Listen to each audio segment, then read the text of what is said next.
It was the sort of Bond thing. I think the idea was to create a franchise. You know, at that time, it was, you know, these things would play at theater. We never knew, we didn't really think there was a lot of longevity to it. So, we would put in jokes and thought we were clever. Begin with, I guess you could say the whole Duncan Jack concept is sort of a knockoff on James Bond. I don't think there's any secret about that. I kind of call it a poor man's James Bond. They had sort of the Bond vibe built into it, and because the writer Phil Behrens, had an Aston Martin, and so he was obviously a Bond fan, and so it was sort of that, trying to blend the ninja character with the spy character, and I was much more a fan of the spy element of it than the ninja element of it. I didn't think about it at the time as being Bond-like, except you've got these scenes where there's in the casino, it's 007, it's this and that, it's the femme fatale. There are a lot of characteristics about this film, about both of them, that certainly nailed off of the Bond franchise. I like Bond films, and I very much like the character Q. When I found out my role was sort of equivalent to the Q part, I was very excited.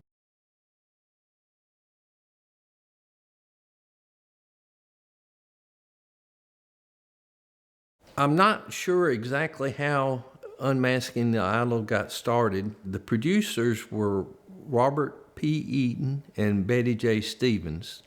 Robert was one of Lana Turner's ex-husbands and had hung around Hollywood for years.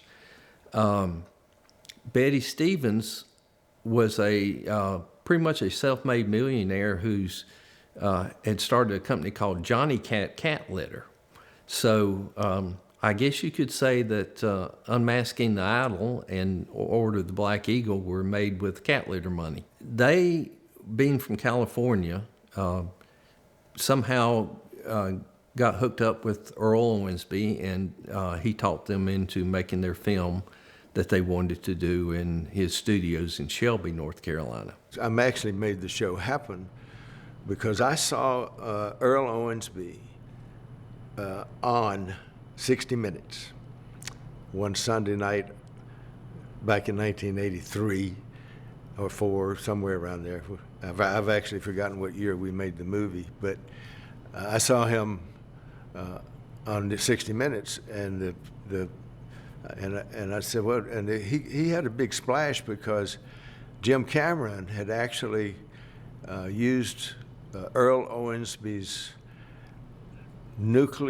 abandoned nuclear site, and Cameron had rented the property and filled it with water, the big hole in the ground, because Jim Cameron needed it for The Abyss. And so The Abyss was shot on Earl Owensby properties. And I think that's what got Earl on 60 Minutes. But I saw Earl on 60 Minutes, and he was a typical Southern, successful salesman. And so I told our producer in Santa Barbara, who will go unnamed, I said, you want to do this movie, it's you want to do low budget, here's the guy. I knew Earl Owensby, who was a really interesting man. He was a minister. He was he was a jack of all trades, Earl was, and how he started his own theater company out in the middle of nowhere, and he made this incredible compound of sets that could be used and vehicles that could be used. I mean, Earl was just a force of nature, and Worth had been working with him for a lot of years, and they had it all set up. And a gentleman named Earl Owensby had built a studio in North Carolina. And he had sound stages and a back lot. And the greatest opportunity for people new or young in the business I guess you could say we had sort of a house crew at Earl Owensby's. And I became the house director of photography. Worth was like the house director. We had other guys like Talmadge Peace, Gene Poole, Al Yelton, who would do sound, dolly grip work. And sometimes our jobs would change depending on who was doing a film. If it was what we called an EO film, it was pretty much us. If it was an outside film that was being made at EO, then we might do different jobs on that film. But Earl always kept us employed. He always brought the same people back as long as they wanted to work there. So I worked there for nearly every single film that Earl made. Anybody who back then would recognize the name Earl Owensby, he's like a cult figure in the independent movie, especially in here in the South. And man, he had a vision, and he saw that through. Studio setup is purely Shelton near Charlotte. Is Earl Owensby's people, and they expected to work together, so they are very friendly to each other, try to help each other. We had at the studio there, it was a little bit of a different situation. It was almost like the old studio system where we had a lot of the crew and the craftspeople were on salary like year round. And so, we had resources. We always left, when we would build sets, we always left them standing in the stages until the space was needed for something else. So there was, there were things that could be adapted and reused. Over the years, have a pretty good amount of equipment that we accumulated, mostly because we were doing 3D films before this, and the 3D lenses were so slow, we were forced to buy a lot of lighting equipment in order to do the films. So by the time we got to do Unmasking the Idol, we had a pretty good amount of lighting equipment and grip equipment.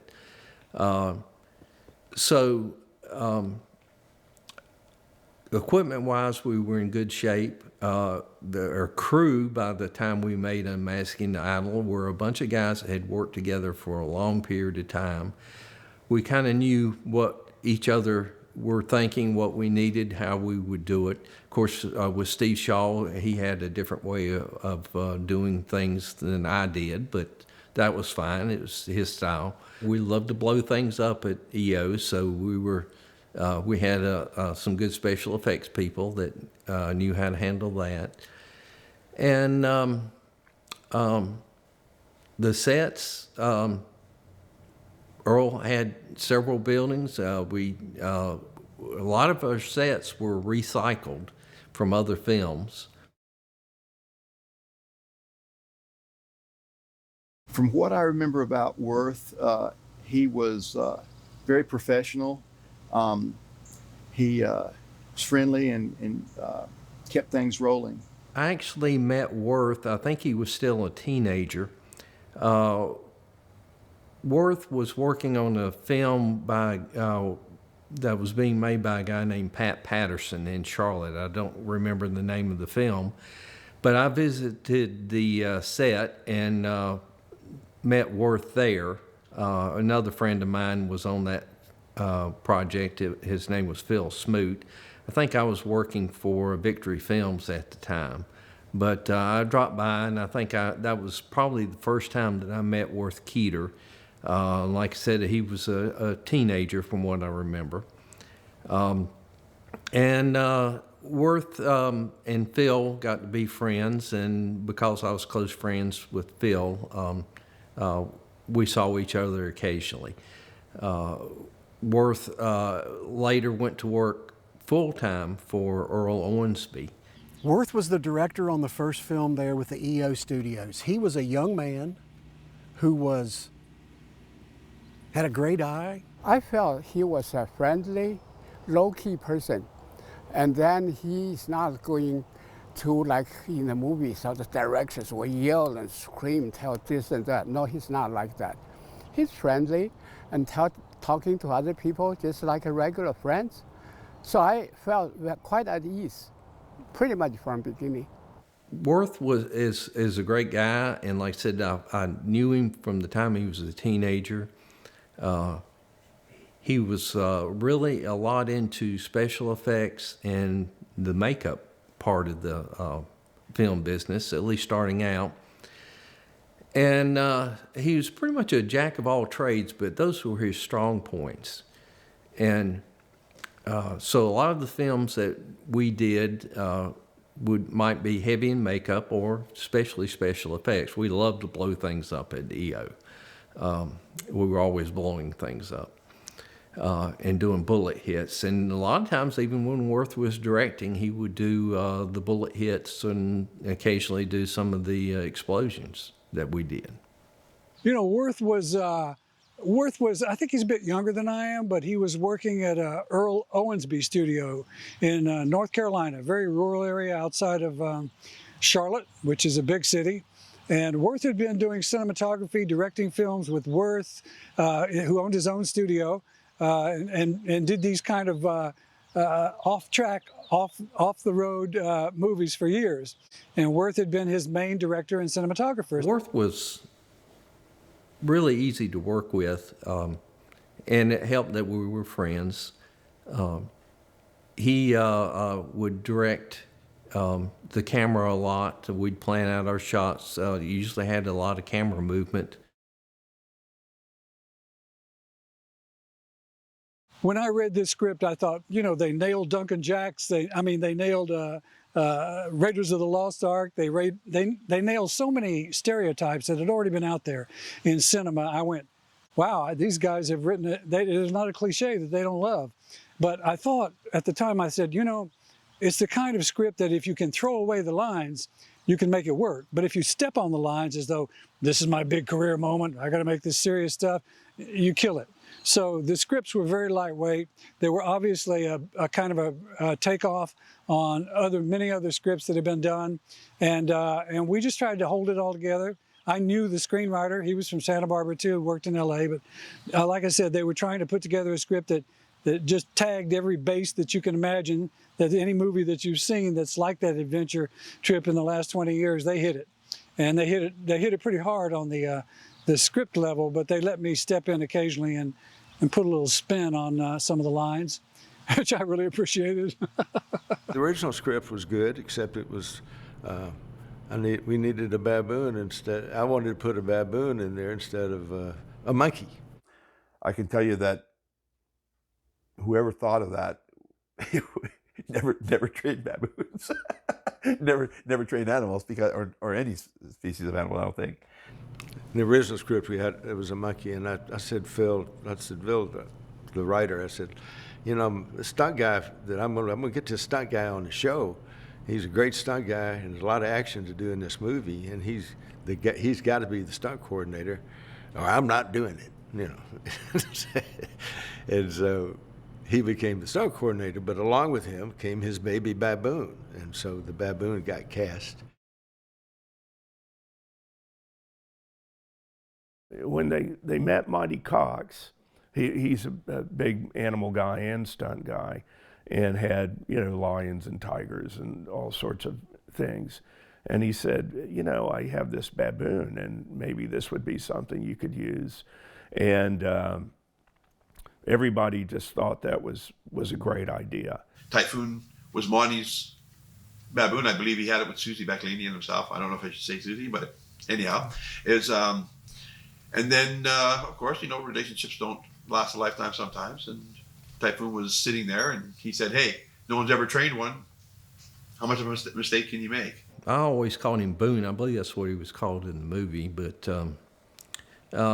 didn't have a whole lot of Typhoon. We didn't have a whole lot of interaction with him. They brought him out when he was needed and took him away when he wasn't needed, and nobody really handled him other than Monty Cox, who owned him, I believe, and Ian Hunter, who had to carry him around occasionally. I've never experienced anything like that since or before. It was very much a kismet in the sense that I'm a runner, so I get on a plane, I fly into Myrtle Beach, South Carolina. I check into this hotel, they got me set, and the next morning I was tired. I got up the next morning, and I'm a runner, so I went for a run on this really wide, hard-packed sand beach, and I'm tooling along, and I'm just, it's wonderful to be there because I grew up on that side of the mainland on the East Coast, and I know that area. And so I'm running, and as I'm running down the beach, I'm out about a mile, and I keep hearing this sound behind me like, I looked back twice, I could not see anything. And I'm thinking, it must be some dog or some animal off in the distance. And I'm running a little bit more, and it keeps, the third time it was like, and it was right behind me. And I stopped.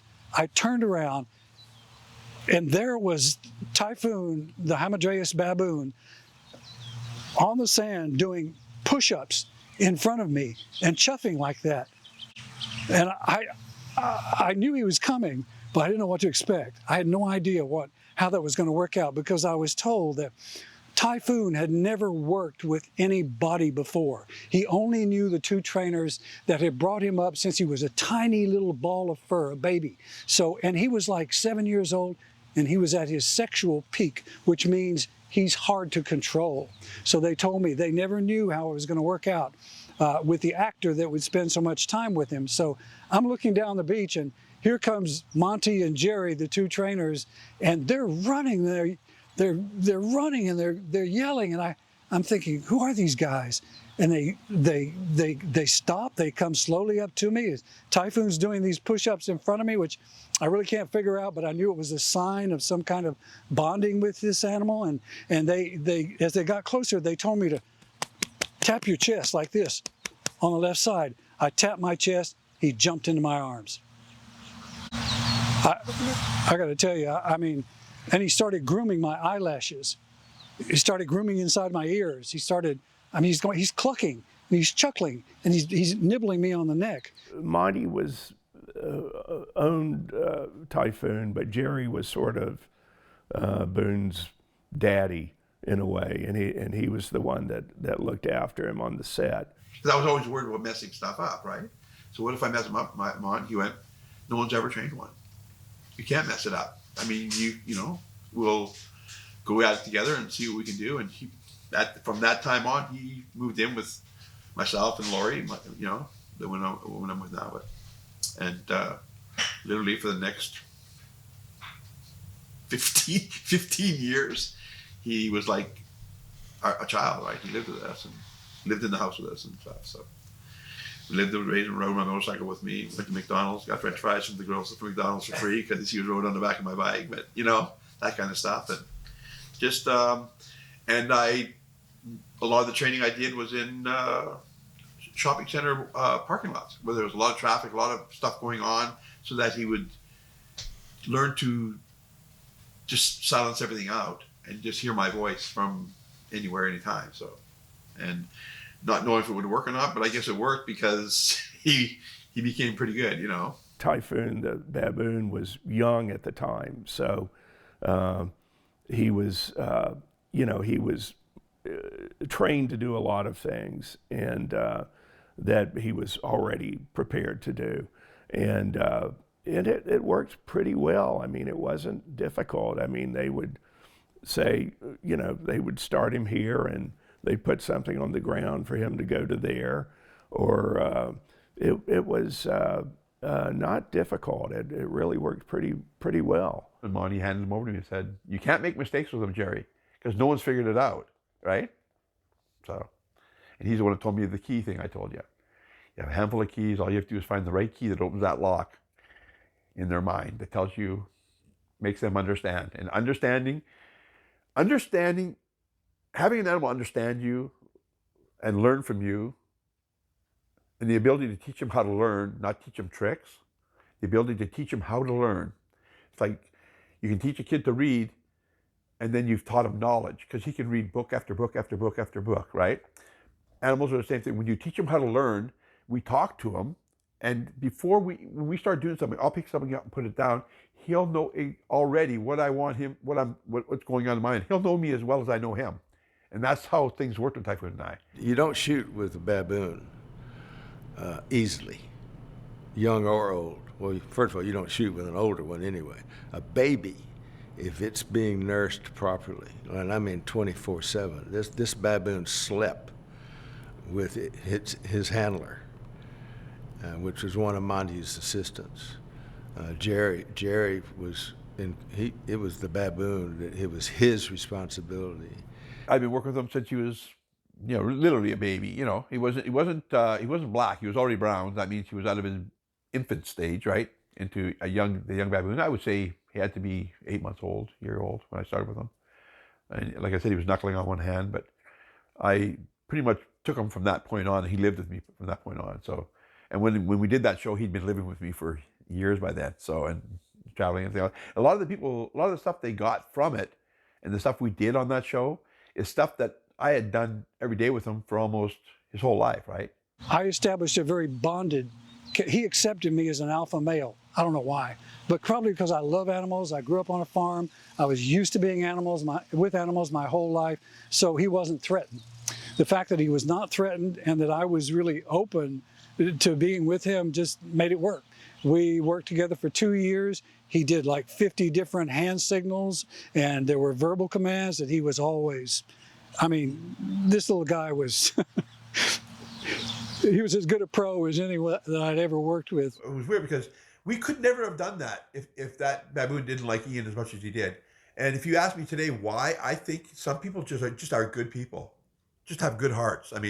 He just had a thing about him and I was worried about that. Tried to stay away from that baboon as much as I could because it frightened me. I remember doing some scenes throwing balls. I think he was on a wall that we were like trying to infiltrate, throwing balls at him, distract him, and he started throwing grenades back at us. The throwing star, stuff you don't want to teach monkeys normally, to throw stuff, right? I tried to stay away from him as much as possible. Didn't trust him. Now you have to remember, this baboon in the show, he wore a complete gi, a martial arts gi, right? With stars on one side, Garrett wires, split-toed shoes. They even had a mask for him originally to wear, right? A hood. And I went, man, I got to tell you, you're talking about this baboon stood on a wall of a castle that was on fire and smoke and fireworks and throwing, bombs down on stuff. And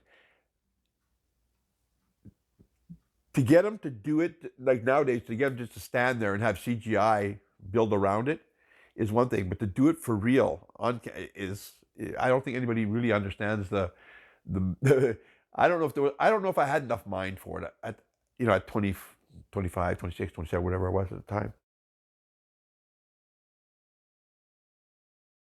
We cast a lot of it out of Charlotte here. People that did commercials, actors that did commercials,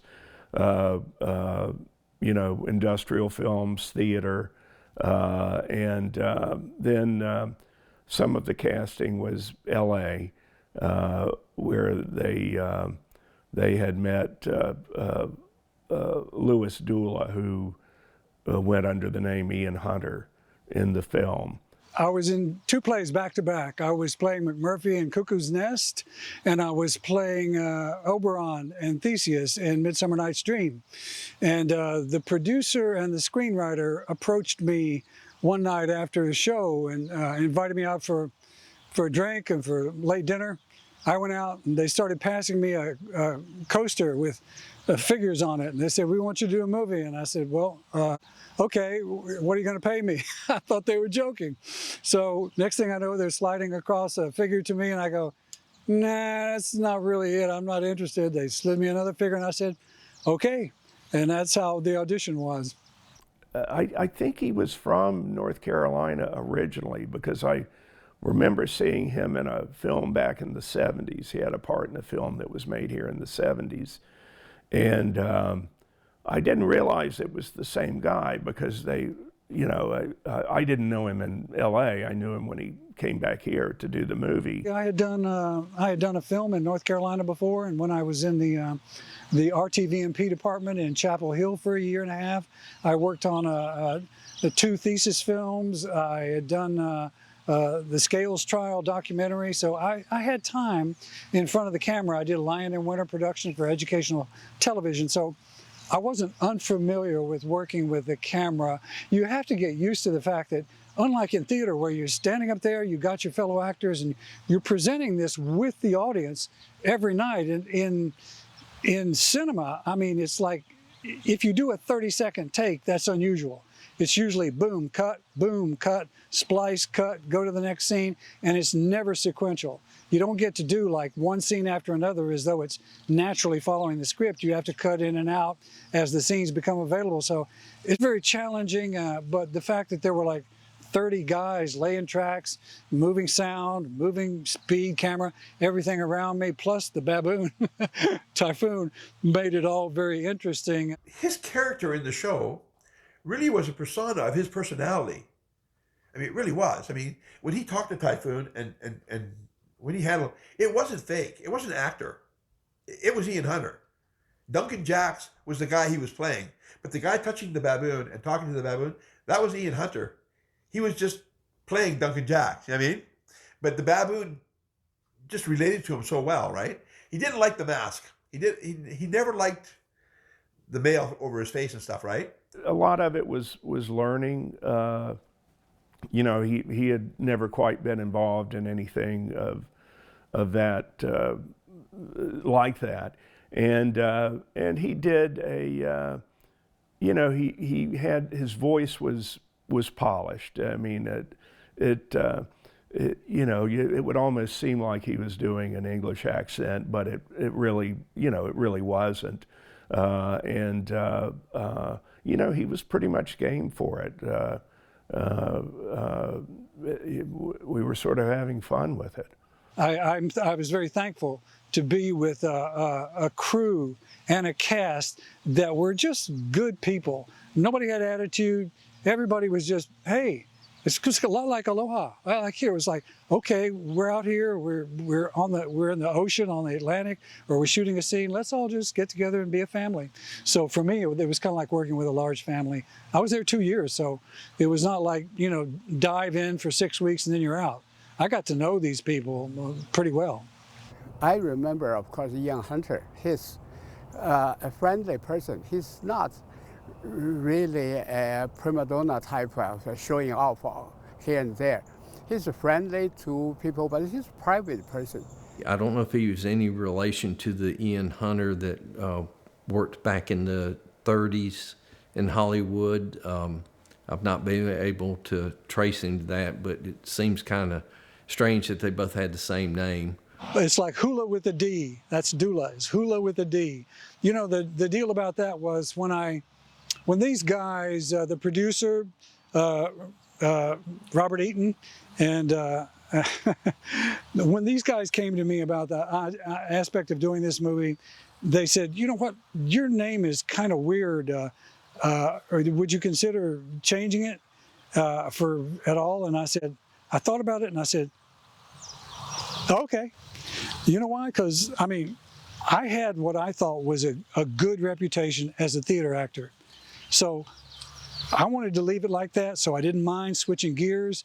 They asked me what kind of name I would pick, and I looked around and I said, there was an old B movie actor called Ian Hunter, and he had died like some years previously. And he never made it to like the top tier of male actors, but he was good.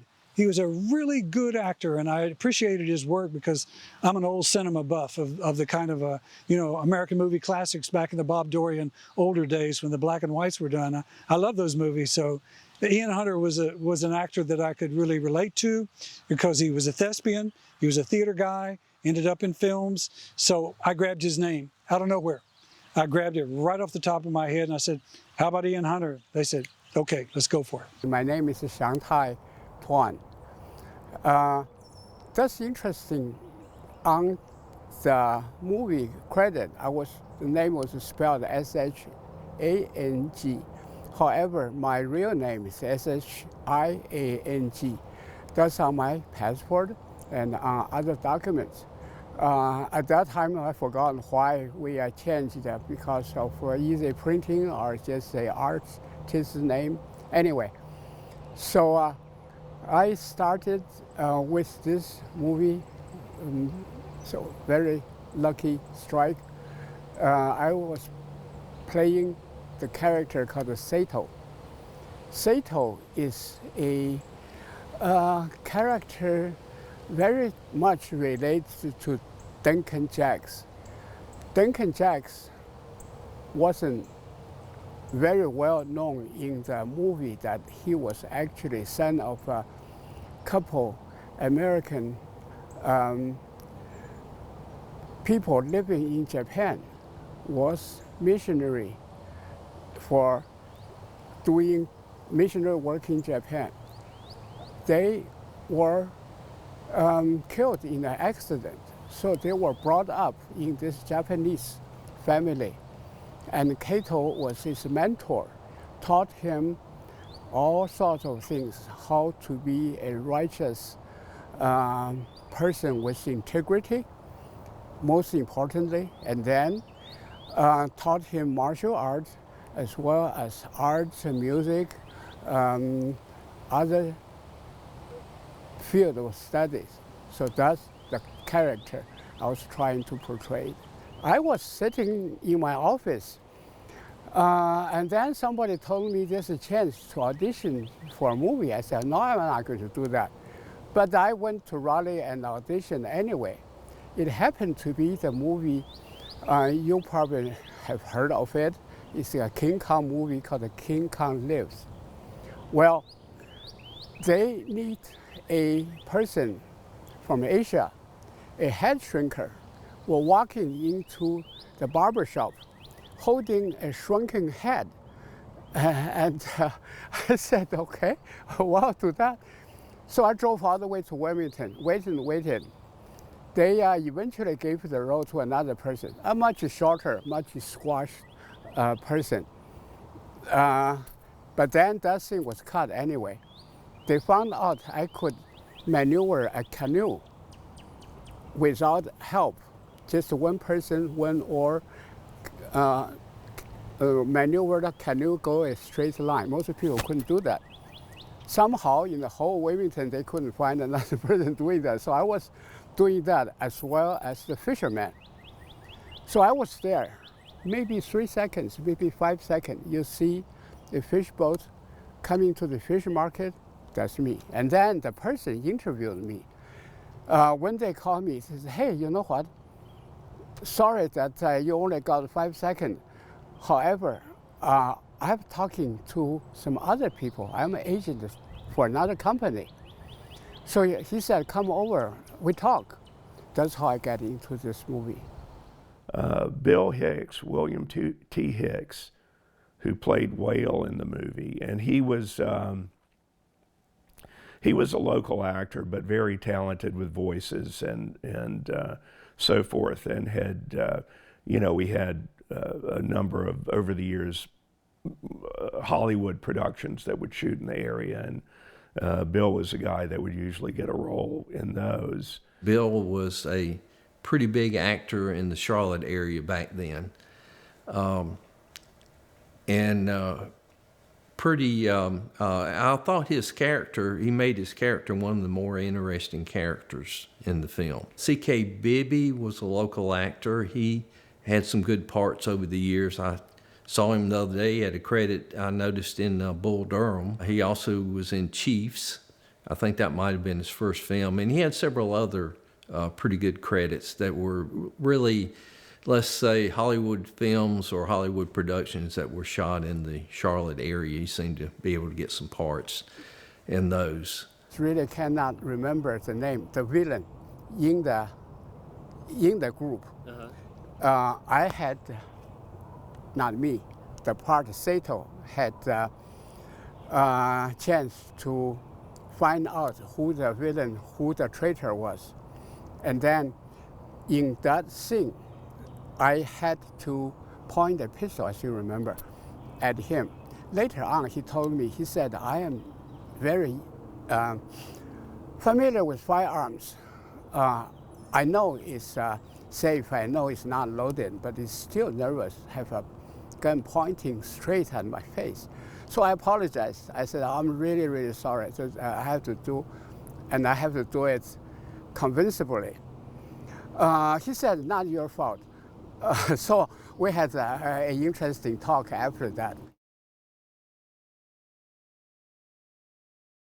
Monty Cox, who's a great stunt coordinator, stunt man, daredevil, do 100-foot high falls into an airbag or wrestle alligators. You know, he was one of those guys. And so the action in this movie goes directly to Monty. He created it. Everything about to do with the movie industry, Monty taught me. Monty Cox, who was the stunt coordinator, who owned Typhoon the Baboon, and he gave me so many opportunities to expand my stunt capabilities. Plus I got to deal with this baboon for 2 films, which was one of the most remarkable things I think I've ever had a chance to do. And Monty was a master rigger. He could set up stunts where they would be almost 100% safe. There's always that element of danger that you can't predict everything when you start doing stunts. Stunts can go wrong, no matter what. And but Monty, he was not a daredevil. He was a scientist, stunt guy. He analyzed the angles, the torque, the distribution of weight, the speed, everything about rolling a car, jumping a car, doing car gags. He was horse gag, animal gags. He was fantastic. So all of the action goes back to Monty, and we had been friends since a film called Lucky Lady when I was with Burt. I was Burt's stand-in and photo double, and sometimes his stunt double. And Monty was on that movie as one of the stunt drivers of the ships, boats at sea. And Lucky Lady was Gene Hackman, Liza Minnelli, and Burt Reynolds. Monty directed Second Unit, and he brought some guys from L.A. One was Pete Antico, who became a very big, active stuntman for years in Hollywood, and he was sort of starting out on that. And we would, I was not at that time, a karate choreographer, and of course now I've done just gazillion of karate fights, but so it was, Monty would pretty much, I'd say, here's what needs to happen. The heroes come in on the truck, and the bad ninjas attack them, and Monty would then choreograph it, and we'd look at the rehearsals, and then we would know where to place the cameras for effect. But yeah, he had a good group of guys, and he was not afraid to push them. I don't know if we're as close as we were, but we're definitely cut from the same cloth, So, because he trained me, I was a coal miner before that, so. There was a large crew of stuntmen that came in from California. Monty Cox was the stunt coordinator for the film, and he brought in the guys that he knew from California. They were kind of separate. That was a wild group of guys, as you can kind of imagine stuntmen could probably be. And they were kind of on their own. It wasn't even a job. It was just hanging out with my buddies and getting killed every other day, and shot up or exploded or stabbed and stuff. But it was fun. It was, I think I was 22 years old and able to take a beating and keep on ticking. I had a stunt with them where I was signed to do it with on the show. A 2-story swing on a rope, and I kick the bad guy into the pool of piranhas, right? Well, I had a broken collarbone, right, on my left arm. So Monty went to the awards night to get the award for the stunt award, And Steve said to me, Jerry, I went, I'm doing it. I'll hook my arm to the rope, and I'll do it I'm doing the stunt, right?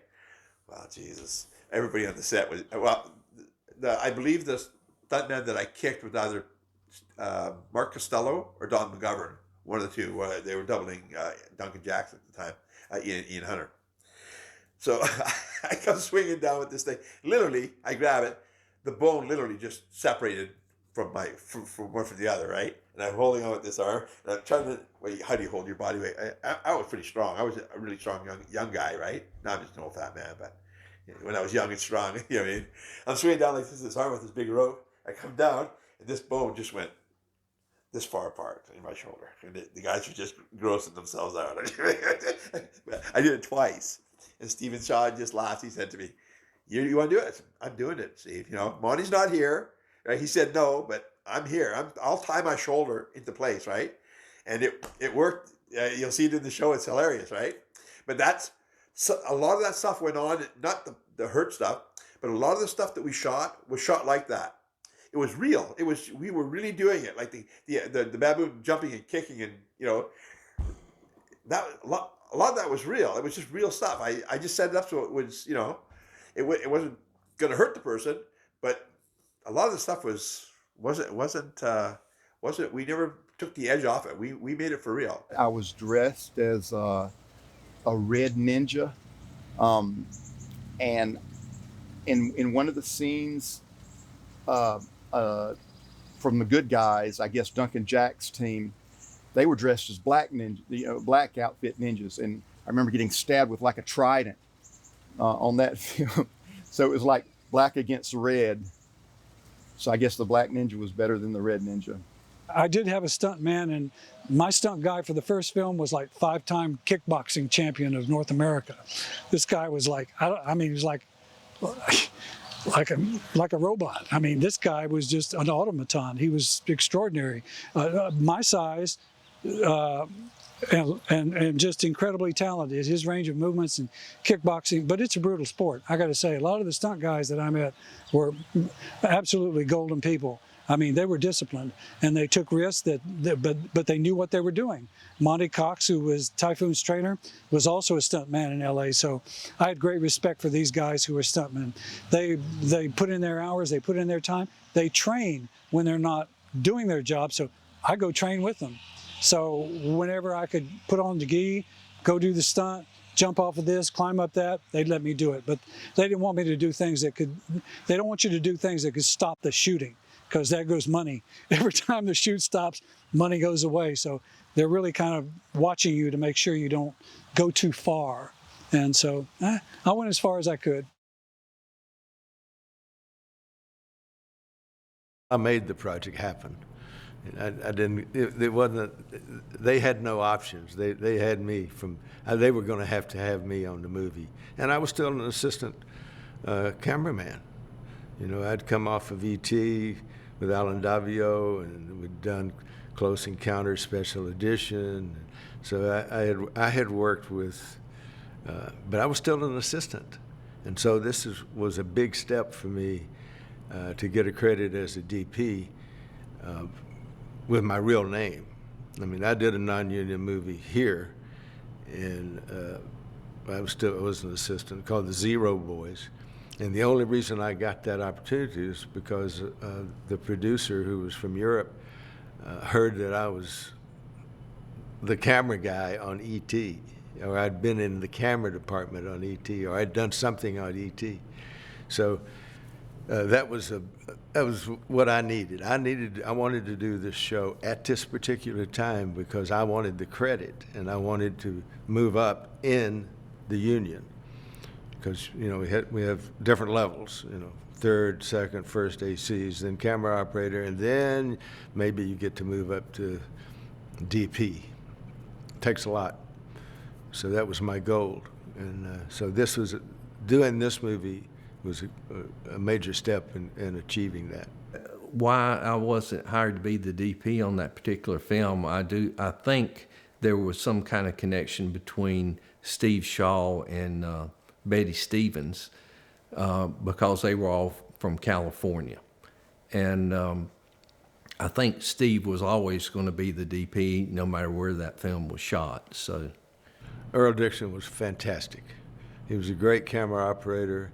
It gave us the opportunity to have two camera setups, because I operated myself, for myself. And when I became a full-fledged union DP, I still operated for myself. But my technique was to make sure that the money that was in the budget for the camera operator went to a Steadicam guy. So that would give me, a director, the opportunity to have Steadicam full-time, plus a second camera operator, so we could do two cameras. And it worked out really great. And the Steadicam guy, by the way, was a guy named Dan Neese, who was a North Carolina kid, and he had just bought a Steadicam rig, and we got him to come join us, and he got to learn to do Steadicam on this particular movie. And Dan eventually came out here and got to be a big name as the Steadicam operator, and was a friend of mine. And he, bless him soul, he passed away recently, but he was a great loss. And he was on the list to become an ASC member. And I'm so sorry that he passed away before we had a chance to bring him in. It was his first film as a DP.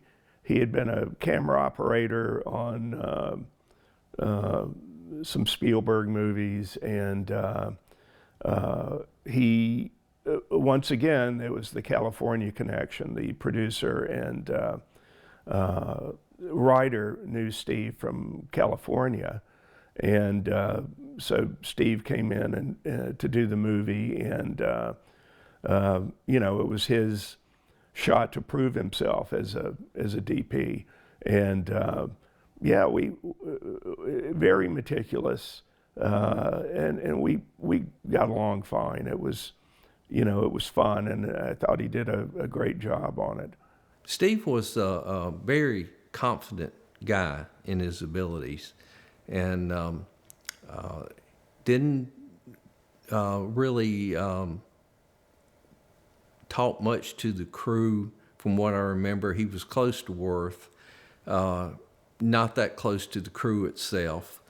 But he did some nice work on the film. His lighting was very nice. I don't feel like there was as much camera movement as some of our other films, but a lot of stuff was played out more in static shots than what we normally did. But he was easy to work with. We had no friction that I can think of. You know, it was Steve's lighting.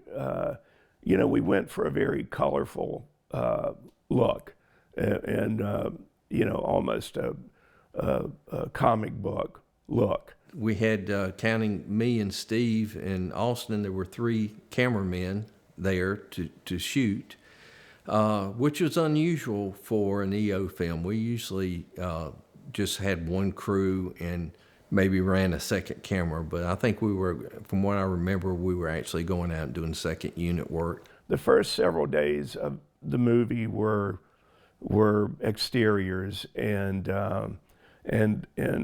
we did the parachute jump sequence, so we had 9 cameras for that on the first day, which was a little hectic.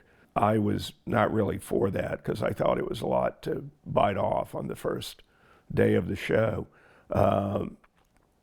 But you know, I worked with Steve as I would any DP, blocking. You know, I would block the scene, and I had done a bit of shooting, so I you know, it wasn't a situation where I had to have someone like make decisions for me. I mean, I had, you know, preferences as to what lenses I was going to use and where I was going to place the camera, and Steve would you know, would have ideas, and like I say, he was very meticulous with the lighting and details.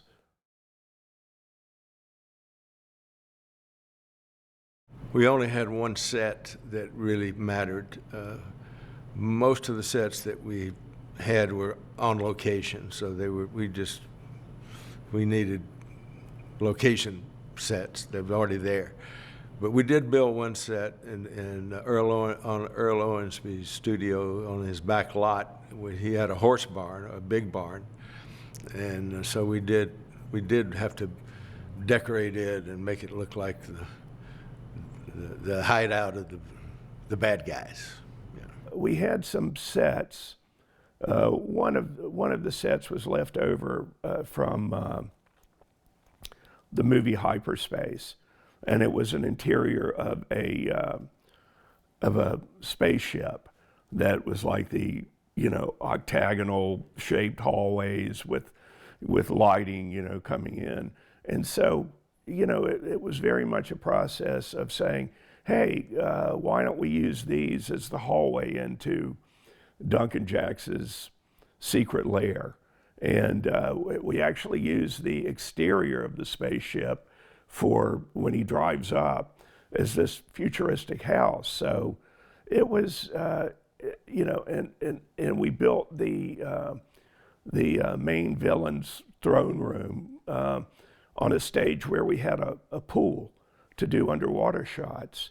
And so we incorporated that into the set. And then the walls were all built out of styrofoam and aged and painted.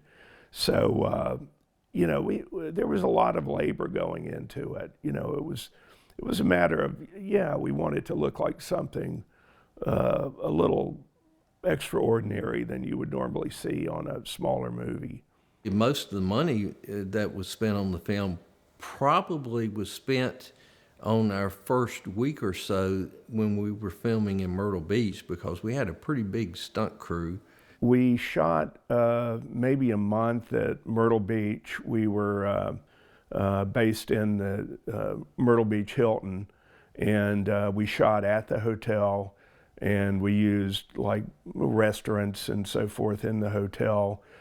We did one of the opening sequences in the movie where the hero is surprised as he's robbing a safe, was in the producer's suite, and the jump from the balcony, that was at the Myrtle Beach Hilton. And then we did a lot of shooting actually on the beach, the attack sequence and the airdrop with all the ninjas, that was shot on the beach. So we were probably in Myrtle Beach about a month while the sets were being finished in Shelby, where the studio was. And then the rest of it was in the studios or around that area. I remember doing some stuff at the beach, on the beach. I guess that would be Myrtle Beach, running up and down the shore, doing some fight scenes. And I wasn't one of the ones who I remember parachuted in, but I remember the sand. I remember the dungeon scenes with the I guess it would be the alligators and stuff, and feeding the older couple into the wasn't the pit of lava, but I guess the citric acid or something. I don't know what that would be. I think it was piranhas. Okay, piranhas. Yeah, the piranhas in there. I remember the alligators were around and stuff, but it was pretty wild. I think that a lot of those dungeon scenes were done at Earl Owensby on the first one, too.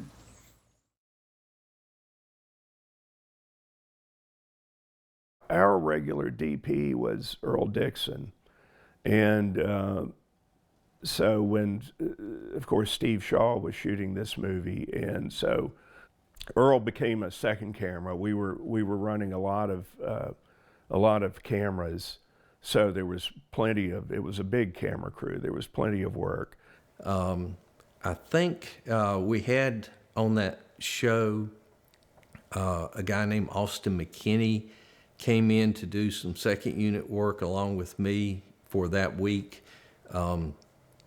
Austin was a guy that Worth knew from California. He had been director of photography on the movies that Worth made in Charlotte with Pat Paulson.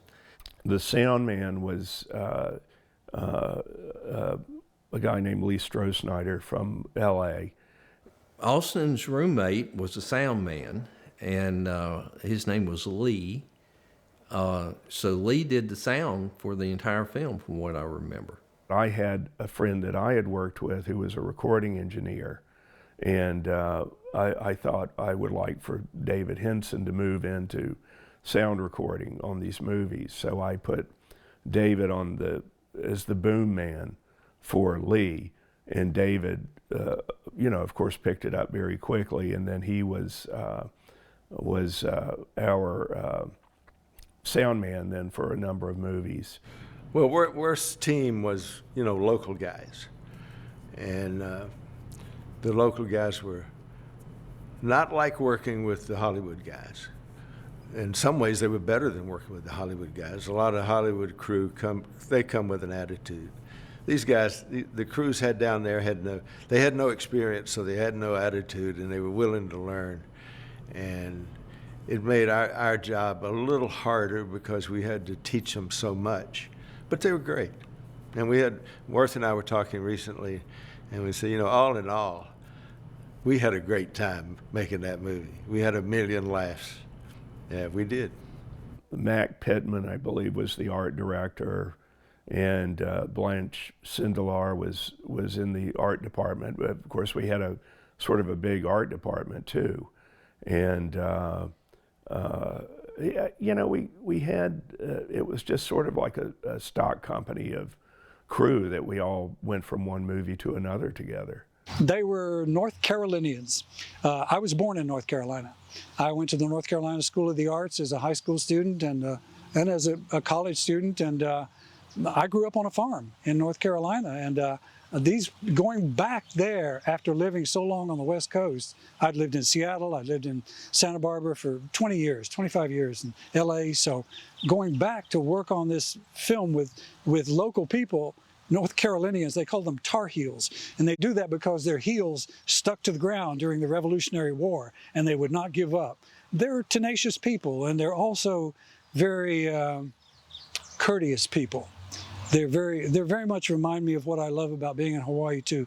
There's a courtesy involved in just give away, open your heart and give away to people. Don't play a game, don't stand off, don't do mind trips. They were very open, and they were very gentle people working together. They liked each other, and they accepted me as part of the family, and I did them too, so it was great. The challenges are just preparation, I think, and people knowing more about what to do. I didn't realize how long, how long the process of filmmaking is, and setting up shots and lights and whatnot, and cues and marks.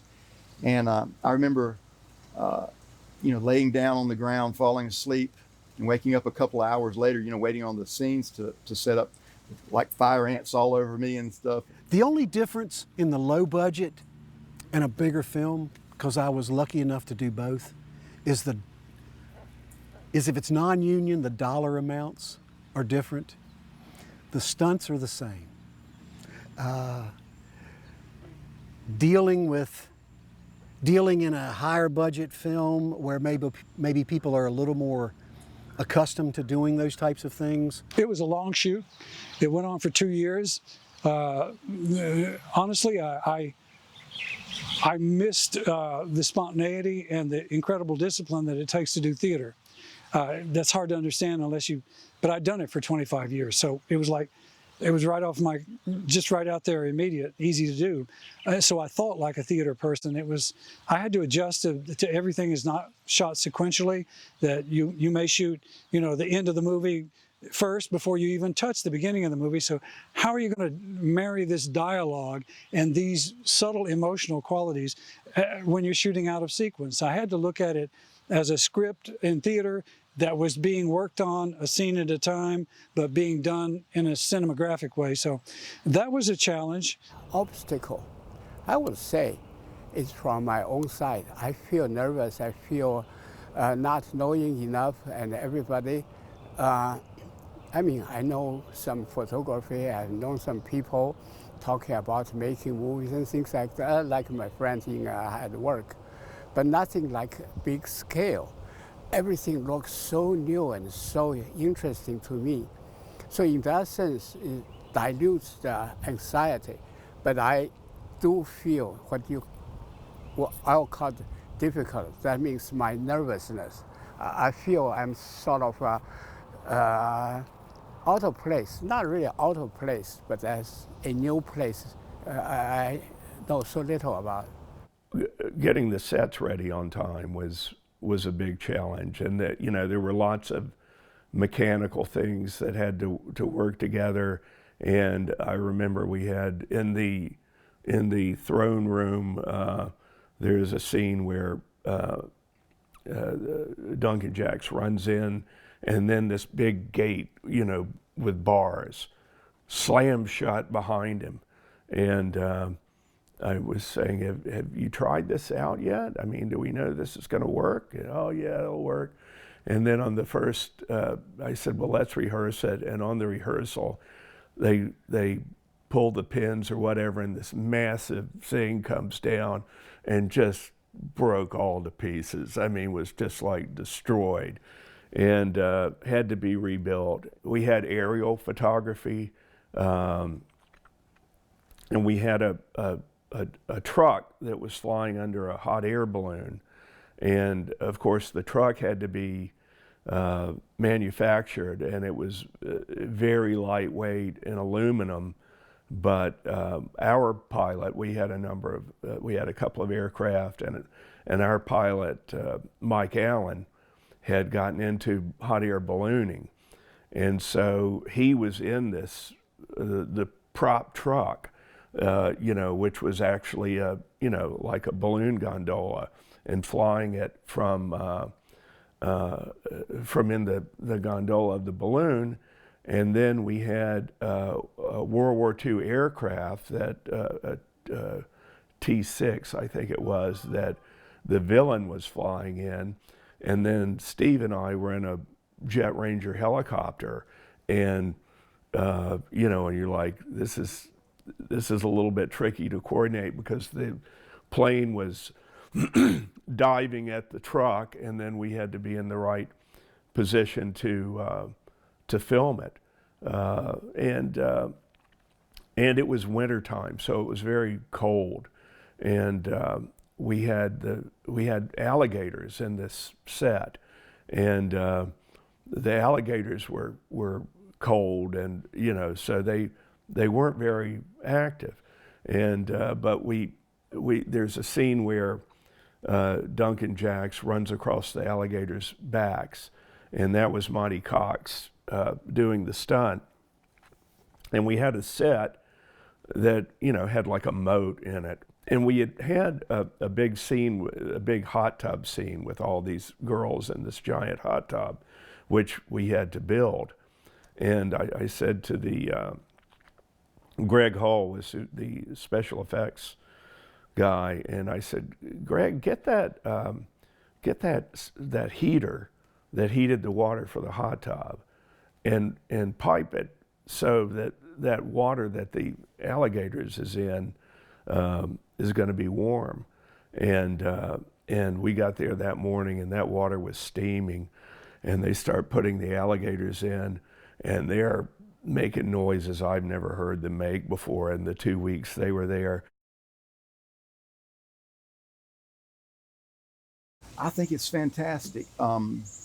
A lot of people spend a lot of time and effort and resources doing this. I've gotten more press or acknowledgement than when I did it, now that it's coming. And I think it's great that these people are getting some of the credit that they're due. I would put these movies in the same category as maybe some of the Chuck Norris movies like Code of Silence and Delta Force and stuff. Oh, maybe a little cheesy, but who doesn't love cheese? Everything's better with cheddar. Making a movie like that That was big budget for a lot of guys at that time coming from lower budget films. But the process is the same. I don't care what the pay is. The people that are behind the camera or in front of the camera, it's still just as important to them. It's a very nice, very good film. I heard people saying low budget film and this and that. To me, this film doesn't look low budget at all. You know, it's balloons going all over the place, hot air balloons and beach site landing invasion to an island, and then bars of gold and all that. It's in a sense, I hate to say that, some of the big budget movies probably spend a lot of money, get a little bit better looking than this, but this really looks pretty good. It's not, in that sense, it doesn't look bad. And the story tells a good story, and it was very imaginative. So I thought it's a good film. It was wild. It was, you know, sort of a mixture of different genres, and you know, I was pleased with. I was pleased with the way it looked. I was pleased with what we were able to get done, and as I said, I didn't see it for years. And then at Alamo Drafthouse, they had me come down, and they had a new print of the film, and I hadn't seen it projected since we finished it, and you know, it was sort of a shock. It looked really great, and you know, I was pleased with it overall. I think it's very much a very exciting thing. Some of my American friends get to see it too, right? When I went to Austin, to the Alamo Drafthouse, you know, I said, yeah, it's one of those it's so bad it's good sort of things. And they said, no, we don't do that here. He said, the people that are here because they genuinely like this movie. And I was a little skeptical, and I thought, yeah, like probably 10 people are going to show up, and people started pouring in, and they had a full house. It's funny to be part of something that you can watch. I've just been very surprised that things that I was involved with years ago have a new audience now, and people see them maybe differently than people saw them the first time out.